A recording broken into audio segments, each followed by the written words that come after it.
baju adat perempuan dulu ya. Memakai kain batik untuk bawahannya.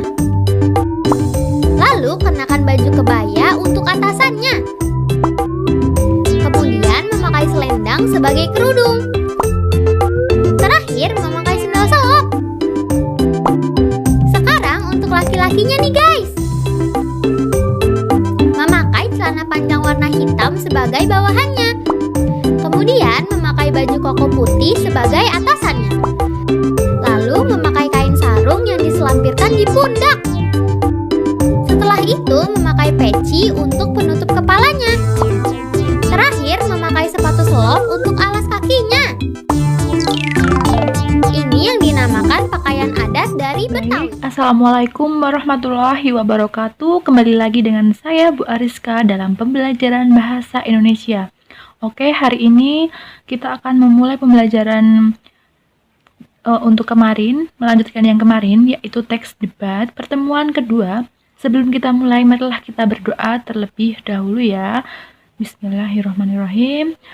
Oke, langsung saja kita mulai mengenai teks debat pertemuan kedua, yaitu dengan mengonstruksi permasalahan atau isu argumen dan simpulan debat. Nah, dalam debat dibutuhkan isu, argumen, dan simpulan yang efektif. Mengonstruksi debat berarti mengonstruksi isu, argumen, dan simpulan secara efektif. Nah, bagaimana cara menyusunnya? Nah, yang dibahas yang pertama, cara menyusunnya adalah dengan cara permasalahan atau isu dalam debat. Isu-isu yang dapat diangkat dalam debat adalah isu-isu yang menimbulkan persoalan pro dan kontra. Kriteria isu pro dan kontra adalah sebagai berikut. Yang pertama, menyentuh sisi emosional publik ataupun mendapat perhatian media massa karena faktor kemanusiaan. Kemudian, yang kedua, isu tersebut menjadi tren atau sedang diminati oleh banyak orang.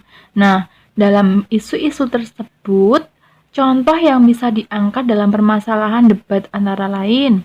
Yang pertama bisa dalam masih perlukah subsidi BBM bagi masyarakat? Nah, itu bisa dibahas. Kemudian, hilangnya sumber energi. Kemudian yang ketiga, pelanggaran HAM. Kemudian apalagi? Permasalahan lingkungan hidup di Indonesia.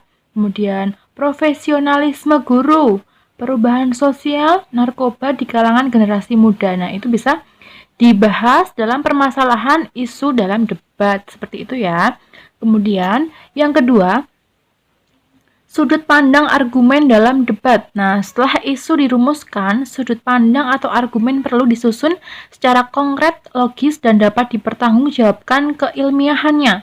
Sudut pandang atau argumen dalam debat harus memenuhi persyaratan sebagai berikut. Nah, yang pertama, jika kamu berperan sebagai pihak pro, struktur argumen dimulai dari pernyataan setuju atas kasus yang diperdebatkan. Hal ini menjadi tugas penting pembicara pertama dari pihak pro. Nah, yang kedua, argumen pihak pro dapat dilanjutkan dengan poin-poin mengapa mereka setuju terhadap kasus yang diangkat. Kemudian, penggunaan contoh, pengandaian, teori akademis, bahkan fakta berita dapat digunakan untuk mendukung argumen tersebut. Kemudian, selanjutnya, jika kamu berperan sebagai pihak kontra, struktur argumen yang kamu buat harus mencakup dua hal pokok, yaitu sanggahan dan argumen. Kemudian yang terakhir, sama seperti pihak pro, pihak kontra diperbolehkan untuk menggunakan contoh pengandaian, teori akademis, atau berita dalam mendukung argumenmu. Kemudian, dalam perdebatan atau dalam berdebat, argumen yang baik untuk disampaikan adalah argumen yang berkaitan dengan hal-hal sebagai berikut. Yang pertama, dapat dipercaya atau dibuktikan. Kemudian yang kedua, alasan logis dengan menunjukkan contoh-contoh.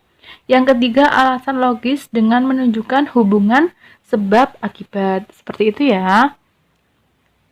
Yang ketiga adalah simpulan. Mengonstruksi simpulan, debat tentu membutuhkan pemahaman dan interpretasi dari argumen-argumen yang disusun dari kelompok pro ataupun kontra ya. Nah, langkah-langkahnya seperti ini. Yang pertama, memperhatikan pelaksanaan debat terutama pada saat pengungkapan argumen. Kemudian yang kedua, menjabarkan argumen dari pihak yang pro dan kontra.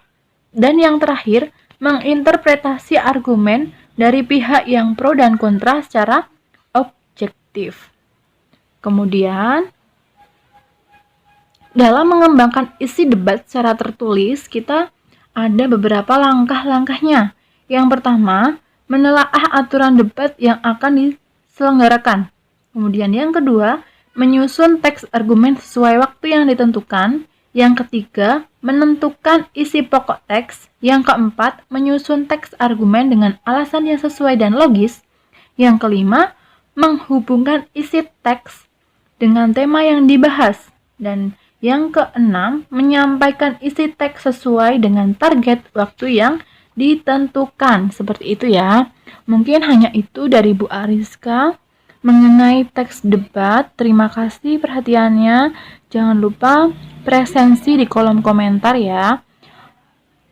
Kemudian Bu Ariska mengingatkan lagi untuk besok pertemuan selanjutnya kita akan mengadakan ulangan tentang teks debat. Mungkin hanya itu. Wassalamualaikum warahmatullahi wabarakatuh.